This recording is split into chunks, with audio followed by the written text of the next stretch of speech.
Alors, vous parlez de la Rivière-du-Nord, ben, c'est un dossier que j'ai suivi beaucoup et puis qui m'a passionné, qui m'a intéressé.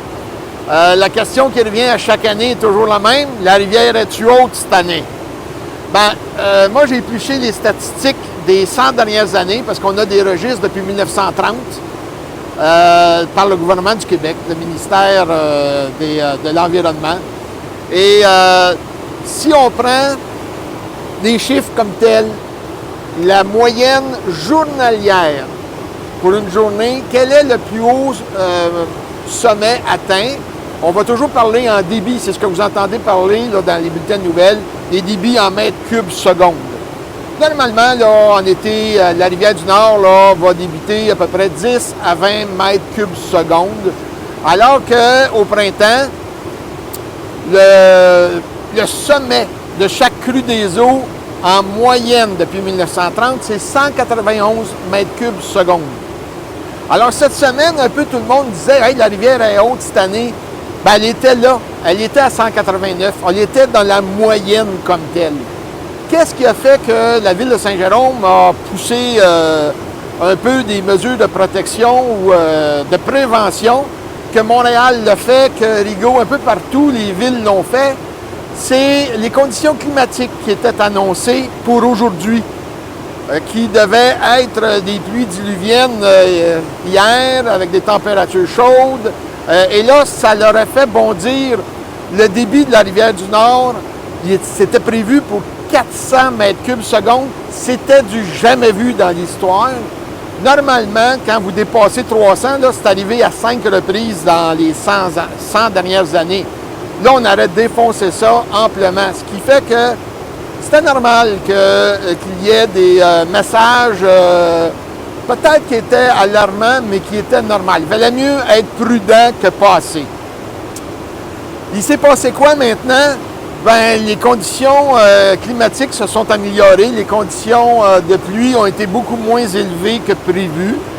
Ce qui fait qu'aujourd'hui, c'est le plus haut débit qu'on va avoir. Il va se situer en fin de journée dans les alentours de 235 mètres cubes secondes. Là, actuellement, on est à 230. Ce qui fait qu'on est légèrement supérieur à ce que l'on retrouve à chaque année. Donc, les prévisions qu'aujourd'hui serait une journée, un peu une journée catastrophe, bien, ça n'aura pas lieu, tant mieux. Tout simplement parce que la météo a été plus collaboratrice. Si on se donnait des points repères, quand on veut savoir la rivière est haute cette année, puis on veut le voir à l'œil, j'ai 3 points repères à vous donner, 3-4 points repères. Le premier, c'est là-bas, au muret de ciment, là où il y a la jonction avec le belvédère, où on voit le ciment blanc et le ciment qui est plus foncé. Vous regarderez la photo de 2023, l'eau embarque pratiquement par-dessus le muret de ciment. Ça, c'est un de nos points repères. On va en voir d'autres au pont Saint-Joseph. C'est un autre point repère qu'on a, le pont Viault, ici à Saint-Lucien. Et puis, vous voyez l'eau qui vient friser le tablier du pont. Et c'est la raison pour laquelle que le ministère des Transports va obliger, par mesure de sécurité, de le faire fermer lorsqu'il y a une crue des eaux. Ça arrive souvent, c'est pas la première fois que ça arrive.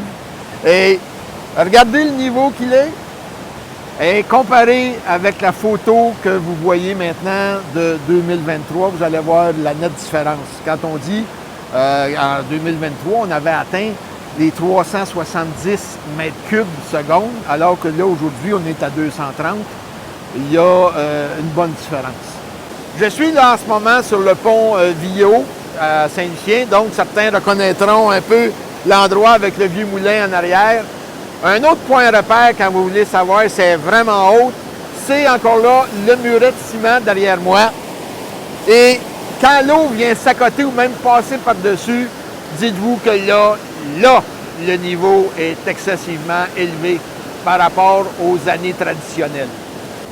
Alors, mon 4e point repère que j'ai à vous suggérer, c'est ici au pont, au barrage de la Roland, que plusieurs connaissent. L'avenue Roland est encore ouverte, encore disponible.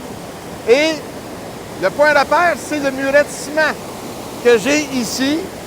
Et là, vous voyez que l'eau s'embarque à peine sur le muret. Dans ce temps-là, vous êtes au-dessus de la normale. Mais les grosses crues des eaux, vous voyez un peu le ravage qui s'est fait sur le terrain. C'est là qui sont les plus hauts niveaux lorsque la crue des eaux est forte.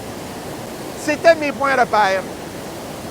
La question qui revient tout le temps, bon, on a-tu atteint le sommet? Ça va-tu nous revenir? Mario, là, les glaces, là, les lacs sont pas calés encore dans le nord, ça va remonter. Je vous dirais que les crues des eaux annuellement ont lieu aux alentours du 20 avril. Les lacs calent toujours plus tard. C'est sûr que s'il y a des pluies abondantes, oui, on peut revoir une deuxième montée. Mais l'histoire des lacs qui calent, vous savez, là, c'est pas un iceberg qui s'en va dans le fond du lac et qui crée un tsunami, là. C'est simplement la surface du lac qui se brise graduellement au fil des jours et de la chaleur du soleil qui fait en sorte que la glace disparaît. Mais ça ne crée pas nécessairement une grosse recrudescence de la crue des eaux. Le vrai moment de la crue des eaux, c'est en ce moment. Après ça, bien là, ça devient plus tranquille au fur et à mesure que les jours passent. Comme actuellement, aujourd'hui, le 19 avril, ça devrait être le sommet à 235 mètres cubes seconde. Déjà demain matin à 7 heures, le lundi matin, le 20 avril, on devrait se retrouver dans les alentours de 210 et on s'en va progressivement en descendant. Ça ne veut pas dire que les autres rivières ailleurs, que c'est le même comportement, bien au contraire. Voilà, c'était mes explications que je voulais vous partager avec vous. Et ça me fait plaisir, si vous avez des questions, j'y répondrai sur les réseaux sociaux. Bonne journée!